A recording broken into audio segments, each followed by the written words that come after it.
একটা ঘুষি, এরপরই তাল হারিয়ে ফেললেন বক্সার অ্যাঞ্জেলিনা ক্যারিনি। সাথে সাথেই পরাজয় মেনে রিং থেকে বেরিয়ে আসেন তিনি। প্যারিস অলিম্পিকে ঘটেছে এমনই এক বিতর্কিত ঘটনা। স্রেফ ৪৬ সেকেন্ডের মাঝে সেদিন হেরে যেতে হয়েছিল তাকে, আর এক ঘুষিতেই ম্যাচ জিতে তখন উদযাপনে মত্ত আলজেরিয়ান ইমানে খেলিফ। কিন্তু ক্যারিনি যেতে যেতে যা দাবি করেছেন তাতেই বাধে বিপত্তি। তিনি বলেন, আমার নাক ও মুখ ফেটে রক্ত বের হচ্ছিল, আমি শ্বাস নিতে পারছিলাম না। এখন পর্যন্ত এত শক্তিতে কেউ আমাকে ঘুষি মারেনি। রিং থেকে সরে আসার সিদ্ধান্ত আগে থেকে ঠিক করা ছিল না।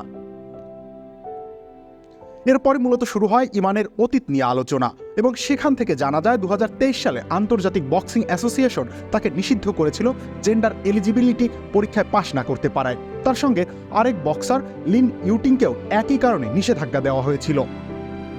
খামেরা তো দাগ হয় কিভাবে? এই যে ভাবি, দাগও যাবে রাগও যাবে, নিন চাকা সুপার হোয়াইট।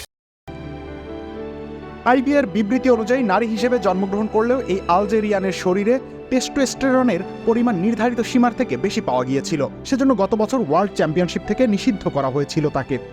এরই সূত্র ধরে উঠে এসেছে LGBTQ ইস্যু। কেননা কেউ কেউ মনে করছেন তিনি আদতে পুরুষ, কিন্তু ট্রান্সজেন্ডার হিসেবে অংশ নিয়েছেন অলিম্পিকে।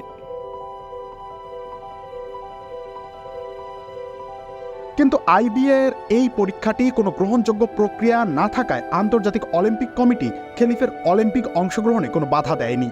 তিনি জন্মসূত্রে নারী হওয়ায় কোনো পরীক্ষার ব্যবস্থাও নেয়নি তারা। তবে ক্যারিনির বিপক্ষে ম্যাচের পরই বিশ্বজুড়ে শুরু হয় তুমুল আলোচনা। অনেকেই আইবিএ এর এই নিষেধাজ্ঞার পক্ষে মতামত দেন। তাদের মতে আন্তর্জাতিক সংস্থা নিষিদ্ধ কাউকে অলিম্পিকে খেলতে দেওয়া উচিত হয়নি।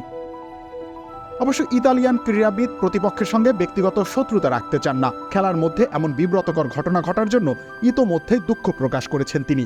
এমনকি দুজনের আবার দেখা হলে জড়িয়ে ধরবেন বলেও জানিয়েছেন। রবিউল ইসলাম রানী, খেলা ৭১।